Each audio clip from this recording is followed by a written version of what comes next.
embouteillage sur Pongabi, croisement Pongabi, Kassavou, Boussendoué, un embouteillage monstre. Regardez de l'autre côté, la voie est dégagée. Là-bas, il n'y a pas d'embouteillage, la route est tellement vide.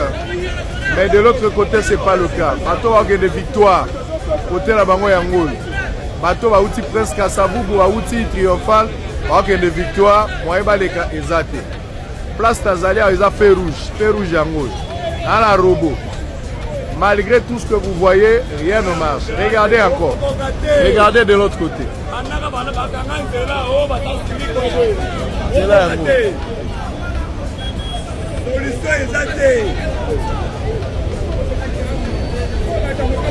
regardez.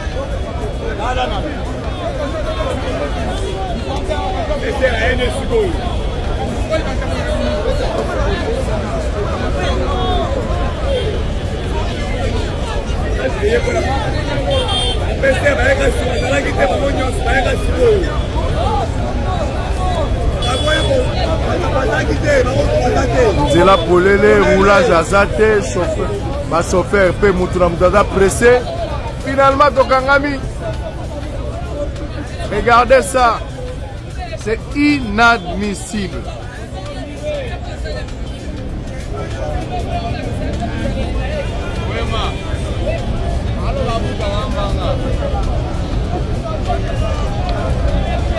Oh là là, mon pays. Embouteillage. Policiers dépassés. Feu rouge, les salade. Mais Batmaza Roto Sangote. To se retrouver bisognon soir. C'est là. Regardez. Messer Azate, et ça heure de pointe. 17h passées de 42 minutes. Nous sommes à Kinshasa. Pas de route. C'est inadmissible, pas de route. Regardez.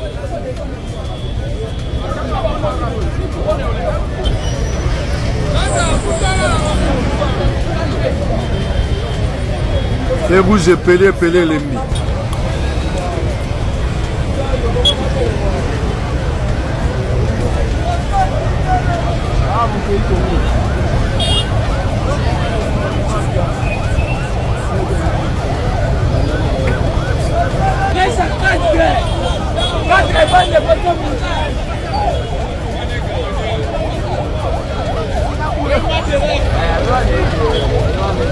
Ba militaire bako mo lugande ni bako fongola nzela.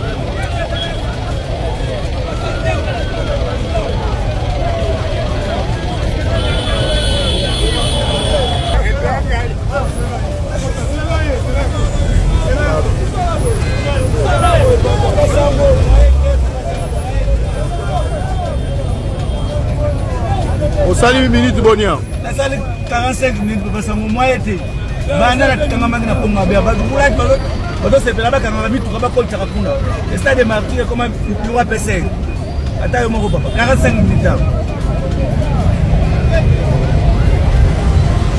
Au salut combien de temps? Plus de 40 minutes, ce sont les PCR qui ont déserté, hein. Ils sont partis, je ne sais pas pourquoi. Absence totale, il y a PCR. PCR Azate.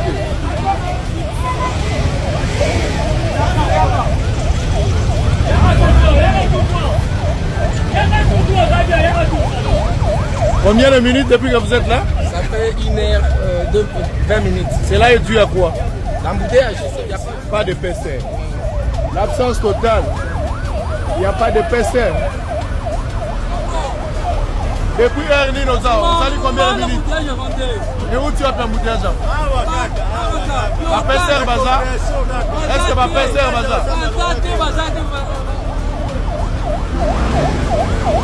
Mais c'est grave, on est tout à fait déjà là-dessus. Vous êtes tout derrière là-dessus. C'est grave. Regardez, c'est grave. Tata, Oli. La PCR va déserter.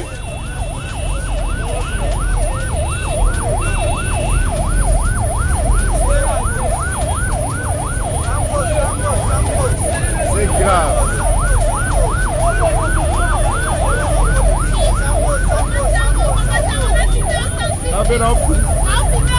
Ben oui, on a la fille.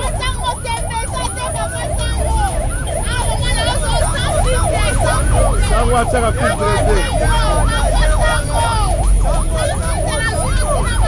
sango ataka filtre te autorisé sango ataka filtre te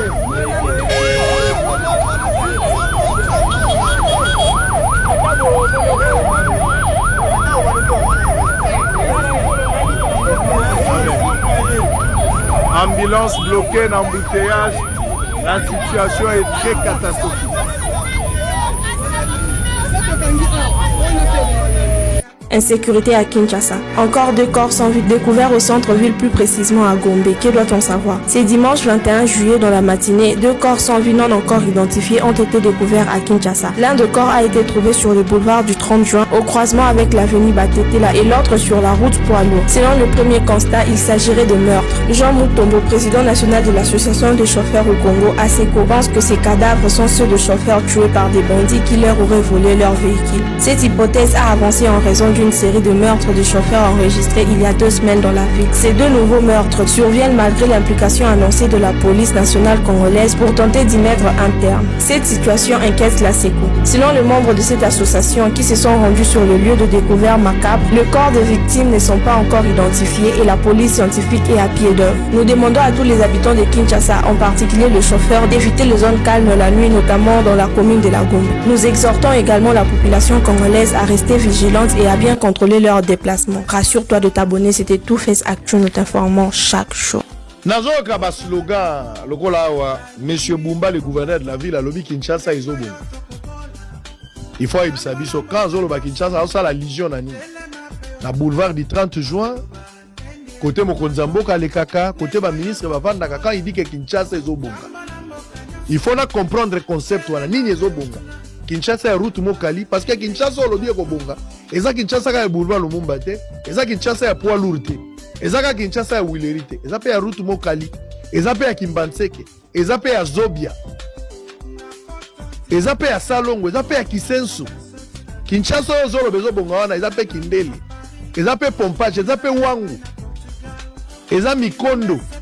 Kinshasa oyo ozolo bezo bonga wana eza pe ba côté oyo komana nute. Yango pe Kinshasa. Njili brasserie eza Kinshasa. Masina Petro Congo eza Kinshasa.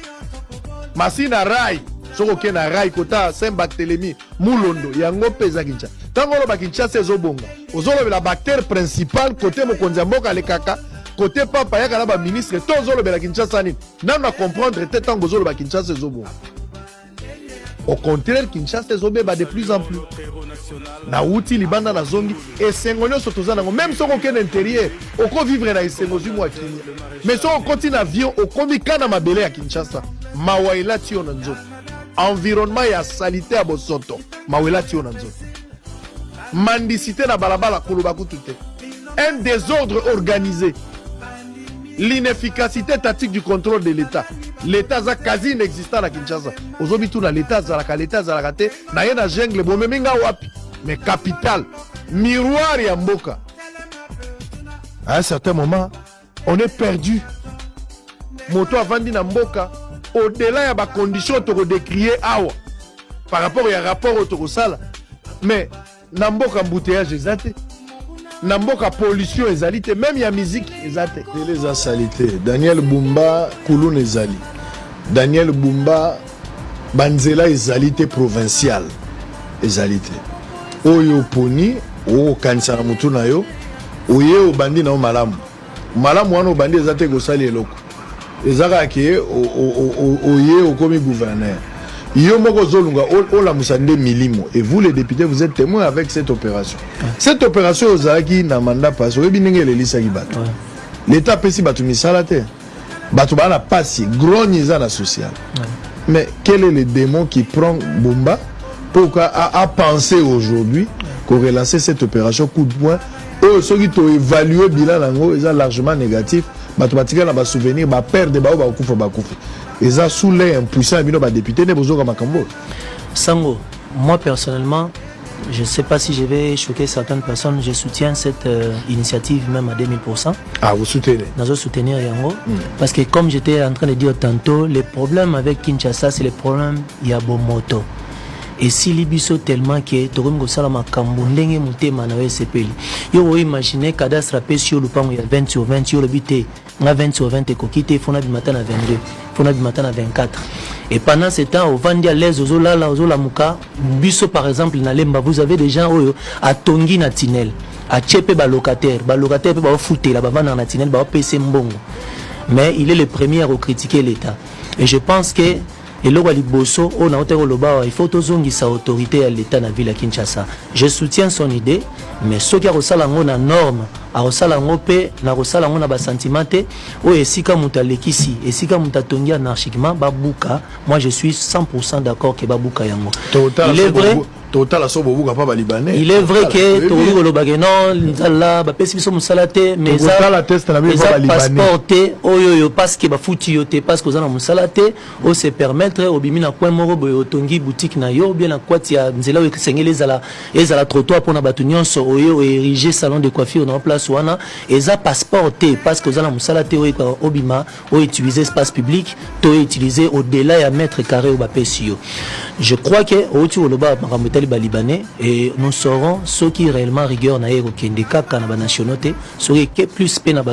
Bon, j'ai vu aussi les gouverneurs sortant au-delà de ça buka ibilo mususwa ezali pe ba libanais et mususu pe ezala ki ya ba société ya minene ya mboka oyo biso to couvrir ki ba activité à coup de poing wana et je crois que l'européen oyo ezoboma au-delà du fait que ba ça l'action ya coup de poing wana ndenge na auto paraphraser wa ils a suivi parce que za bilo mususu mona ba bandiko buka 2 semaines après soit Moussale Sili ou bien stopper yango ou soit Moussa Ebi bon babuka na bango 2 semaines après ba OK na bango na oya ozong sanangai. Donc c'est ça aussi le problème. Na Congo mais na Kinshasa suivi ezate. Et nous sommes parmi ceux-là qui vont vraiment plus se pencher dans ma suivi à l'action du gouvernement. Bosali lelo et après quand on tue le bama elenge ça so ke na elenge ça lelo omona ke ezali nonga nzela mo basela gibiso ya morne ou bien banzela mo to benga banzela ya buka lelo lamba lelo so ke yo mo na lana ke na émission zo banzela na biso alemba we ke na nzela fikinwana. Aujourd'hui il y a des gens qui traînent là même pendant 20 minutes par rapport les cas courbés alors qu'ils allaient que ça même dans 100 jours. Et je crois que makasi na biso il faut mingi surtout na Kinshasa to le kisayango plus na kotalaka ce qui est fait on applaudit mais après 2 semaines après 1 mois après 6 mois validité na moi sali combien de temps et pourquoi ça n'a pas fait beaucoup pourquoi vous meli mingi boite. Coup de poing c'est pour bientôt mais c'est que moi je crains que Balibanais, Indo-Pakistanais, Payaou, les hommes forts de la République, se greffer derrière l'opération. Dans la projet, on a lemba super Bouka Batouane. Ceux qui parrain derrière cette opération, je crains que l'on a bon. Parce que Bouki va paisible les citoyens, le sanctionnat pour Batonga qui va l'embouter. Je suis tout à fait d'accord. Mais si on a une logique, au-delà de Bouka, bateau Batongi pour Baza va victime. Bateau après ça qui va open n'indisa gotonga boka ngape bango pour na décourager ba pratique mais au-delà ya wana tout le monde a tenasima parce que beaucoup ko buka mais pour ça la nini so que zaka bobungisa botika maeleka nzere za je suis d'accord mais il faut remplacer ba baza ba fort les Libanais les Indo-Pakistanais ça c'est de l'injustice sans vraiment la zakuto plus pe les sous partisans du fait que ils en a bat mususu ba ko buka bango pété mais ba ko foot ça bango ba taxe na ba limite bango ba déborder il y a une dio le bar et Anderochi Balabala qui a parlé des occupations à trottoir et ça a tongi immeuble mon a bimi déjà moins 2 mètres ou bien bimi 1 mètre les bandes espace sur l'état pesa qui est nous avons peut-être ce bobuki et investissement monnaie bobuki mais ceux qui va tenir compte nango ce genre de personnes faut pas foutre ça bango ba taxe faut pas foutre ça bango il y a makasi koleka na ba espace sur nous baza occupé ou normalement l'état pesi bangoté pour certaines personnes comme celle-là je crois qu'il faut ba luka moyen biso na kati assemblée provinciale to luka moyen et dimoko boye landa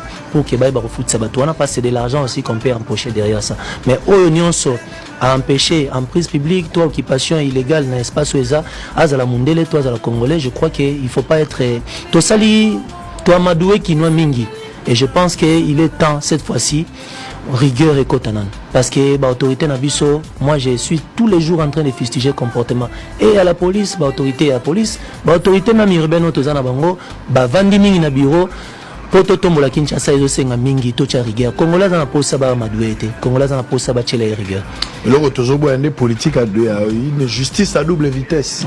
Neto boy. Tant bobuka batunyos. So bo sanctionner, justice est équitable. To boy ba favoritisme. Mo ba ngaba buke mais il a appelé le gouverneur.